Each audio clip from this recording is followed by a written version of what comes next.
नमस्कार, साधना न्यूज में आपका बहुत स्वागत है और मैं हूं आपके साथ अनुपमा खोपरी। और बुलेटिन की शुरुआत करते हैं रायपुर की बड़ी खबर के साथ, जहां कांग्रेस के वरिष्ठ नेता अमित श्रीवास्तव को बड़ी जिम्मेदारी दी गई है। हिमाचल प्रदेश विधानसभा चुनाव में बड़ी जिम्मेदारी दी गई है, जहां कांग्रेस के वरिष्ठ नेता अमित श्रीवास्तव हैं। तो लगातार अगर देखा जाए तो हिमाचल प्रदेश में चुनाव की घोषणा, तारीखों का ऐलान करने के बाद में अगर हम छत्तीसगढ़ के तमाम दिग्गज नेताओं की बात की जाए तो उन्हें विशेष जिम्मेदारी दी जा रही है और इसी के चलते कांग्रेस के वरिष्ठ नेता अमित श्रीवास्तव को बड़ी जिम्मेदारी दी गई है। जहां आपको बता दें कि कांग्रेस के वरिष्ठ नेता अमित श्रीवास्तव हैं, जिन्हें एक विशेष जिम्मेदारी दी गई है चुनाव को लेकर, और ऐसे में चुनाव में किस तरीके की जीत दिलवानी है। और साथ ही छत्तीसगढ़ में अगर बात करें तमाम दिग्गज नेताओं की, तो चाहे सीएम भूपेश बघेल की भी बात करें तो उन्हें सीनियर ऑब्जर्वर बनाया गया है, और वहीं अमित श्रीवास्तव की बात करें तो इन्हें ऑब्जर्वर बनाया गया है हिमाचल चुनाव के मद्देनजर। तो ज्यादा जानकारी के लिए सीधे रुक करते हैं हमारे साथ में संवाददाता अमित। तो ज्यादा चर्चा के लिए इसी खबर पर हमारे साथ में कांग्रेस के वरिष्ठ नेता अमित श्रीवास्तव जुड़ गए हैं। अमित जी, बहुत स्वागत है आपका साधना न्यूज में। अमित जी, आप तक मेरी आवाज पहुंच रही है? जी, पहुंच रही है अनुपमा जी। सबसे पहले तो आपको बहुत बहुत शुभकामनाएं, क्योंकि एक विशेष जिम्मेदारी दी जा रही है हिमाचल के चुनाव को लेकर।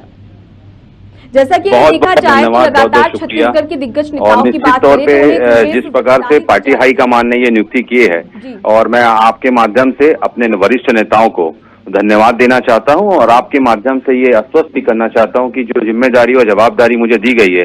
पूरी निष्ठा और ईमानदारी के साथ उसे मैं निर्वहन करते हुए वहां के कार्यकर्ताओं के साथ बैठ के एक रणनीति बना के, और वहां पर जो हमने घोषणा पत्र लाया है उसके अनुरूप हम वहां पर जाके जन जन को सब अपना घोषणा पत्र के बारे में बताएंगे भी।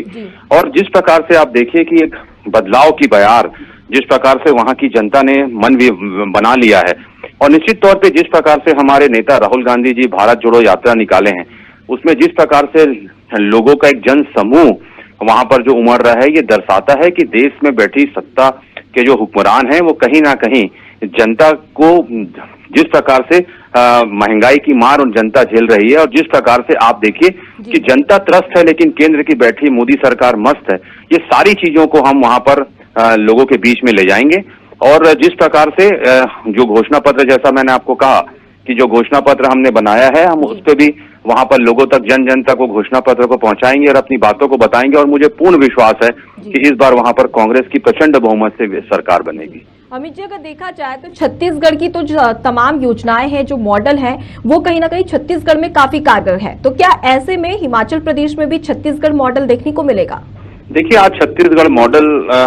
जो है वो पूरे देश में पसंद किया जा रहा है, क्योंकि छत्तीसगढ़ मॉडल में किसानों की कर्ज माफी है, छत्तीसगढ़ मॉडल में नरवा गरुआ गुरुआ बाड़ी है, छत्तीसगढ़ मॉडल में बिजली बिल हाफ है, छत्तीसगढ़ मॉडल में लोगों को, युवाओं को रोजगार है। और उसी प्रकार से आप देखिए ऐसी अनगिनत योजनाएं, जैसे वनोपज की पैसे, इनके समय में 7 वनोपज की खरीदी होती थी, हमारे समय में 65 से ज्यादा वनोपज की खरीदी हो रही है।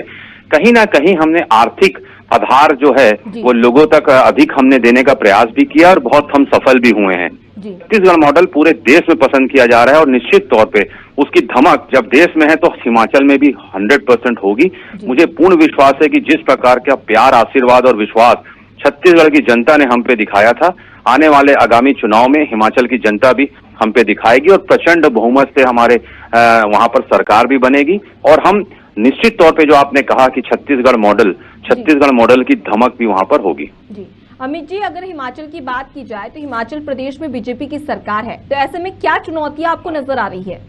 देखिए, चुनौतियां जब वो जाएंगे तो उनको बताना पड़ेगा जो प्रोमिसेस, जैसे हमने यहाँ पर वादे किए थे 36 वादे, और आज हमने कम से कम 26 से ज्यादा वादे हमने पूरे कर दिए। जो प्रोमिसेस हमने किए थे हमने उसे फुलफिल किया, जो संकल्प हमने लिया था हम उसके लिए कोई विकल्प नहीं ढूंढते। लेकिन जब बीजेपी की बात आएगी तो उनको जनता को बताना पड़ेगा कि 2 करोड़ लोगों को रोजगार देने के वादा करके उनकी सरकार आई थी, और आज 8 साल में 16 करोड़ लोगों को रोजगार देना था, और 8 साल में 12 करोड़ से लोगों का रोजगार चला गया। तो सिर्फ जुमलेबाजी से बात नहीं बनेगी, तो ये विचारधारा की भी लड़ाई है। जिस प्रकार से आज देश में अराजकता का माहौल है, अर्थव्यवस्था की इनको समझ नहीं है, जिस प्रकार से गृह मंत्री, वित्त मंत्री जी ये कहती हैं कि प्याज का रेट बढ़ता है तो मैं प्याज नहीं खाती, तेल का रेट बढ़ता है तो कह देती हैं मैं तेल हम तेल यूज नहीं करते, और आज तो उन्होंने हद कर दी परसों जब उन्होंने कहा रुपया नहीं गिर रहा है, डॉलर बढ़ रहा है। तो अगर आपकी सोच हो तो इस पे मुझे कुछ नहीं कहना है, लेकिन देश की जनता पूरे इस सिनेरियो से कहीं ना कहीं इनकी गलत आर्थिक नीतियों से बहुत परेशान है। जी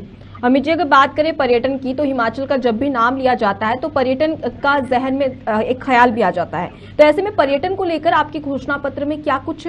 दिशा निर्देश हो सकते हैं ताकि जनता ज्यादा से ज्यादा उस पर फोकस कर सके? देखिए, निश्चित तौर पे वादियों का प्रदेश भी कहा जाता है और बहुत खूबसूरत है हिमाचल। मैं पहले भी हिमाचल कई बार गया हूँ और बहुत ही सुंदर प्रदेश है। निश्चित तौर पे लोग वहाँ के बहुत सीधे साधे हैं, बहुत प्रबुद्ध जन वहाँ पर रहते हैं और सारी चीजों को वो भली भांति समझ रहे हैं कि जिस प्रकार से आप देखिए कि वहां पर जो हमारा घोषणा पत्र आया उसमें सारी चीजें हैं भी, और आने वाले समय में आप देखेंगे जब हमारी सरकार बनेगी तो वहां के लोगों के, जैसे छत्तीसगढ़ में हमने घोषणा पत्र लाया, यहाँ पर जनता से पूछ के हमने घोषणा पत्र बनाया और उनके अनुरूप आज सरकार काम कर रही है। तो उन्हें भी लगता है कि हमारी अपनी सरकार है, हमारे से पूछ के इन्होंने वादे किए थे, हमने जो अपने बातें रखी थी उसको इन्होंने घोषणा पत्र में रखा था और वही चीज हम हिमाचल में भी करने जा रहे हैं। तो उन्हें लगता है कि हमारी अपनी सरकार है और ये हमारे अपने मुद्दे हैं जिसे हमने बता के इनके घोषणा पत्र में रखवाया था। तो मुझे पूर्ण विश्वास है कि जिस प्रकार से आपने पर्यटन की बात की वैसे ही पर्यटन की दृष्टि से अगर आप देखेंगे तो Himachal is very rich in tourism. लेकिन लगातार हमारी सरकार आने के बाद, जैसे मैंने कहा ना, आपको वहां का और चौमुखी विकास दिखेगा और आने वाले समय में आप देखिए जब कांग्रेस की सरकार बन जाएगी तो आपको छत्तीसगढ़ मॉडल की तरह ही हिमाचल मॉडल भी, उसकी भी गूंज पूरे देश में होगी। जी, तो अमित जी, अगर हम बात करें तो जैसे कि हिमाचल प्रदेश में तमाम विधानसभा सीटें हैं, आपका जिस तरीके से कॉन्फिडेंस दिख रहा है, ऐसे में क्या लगता है कि कितनी विधानसभा सीटों पर कब्जा जमा पाएगी कांग्रेस इस बार? देखिए, मैं ये चीजें आपको 4-5 दिन बाद ही बता पाऊंगा, क्योंकि जब मैं ग्राउंड पे जाऊंगा, अभी तो मेरी वहां लोगों से बात हो रही है और उनका फीडबैक आ रहा है, लेकिन मुझे ऐसा लगता है it's too early to say anything right now. Just give me 3 or 4 days, जब मैं वहां पर चले जाऊंगा और उसके बाद जब हम बात करेंगे तो मैं आपको एग्जैक्ट बता पाने की स्थिति में रहूंगा। जी, बहुत शुक्रिया अमित जी हमसे चर्चा करने के लिए। तो जैसा कि देखा जाए तो कांग्रेस के वरिष्ठ नेता अमित श्रीवास्तव को एक बड़ी जिम्मेदारी दी गई है, जहां पर उन्हें ऑब्जर्वर बनाया गया है और इसके चलते हमने उनसे बातचीत भी की, जहां पर उन्होंने जिक्र किया है कि विकास होगा हिमाचल प्रदेश में और साथ ही पर्यटन को लेकर भी उनके घोषणा पत्र में जिक्र किया गया है। तो कांग्रेस पूरी तरीके से तैयार बैठी है, लेकिन अब देखने वाली बात होगी कि विधानसभा चुनाव में किस तरीके से कांग्रेस अच्छा प्रदर्शन कर पाती है और हिमाचल प्रदेश की तमाम जो जनता है उसे अपने ओर आकर्षित कर पाती है।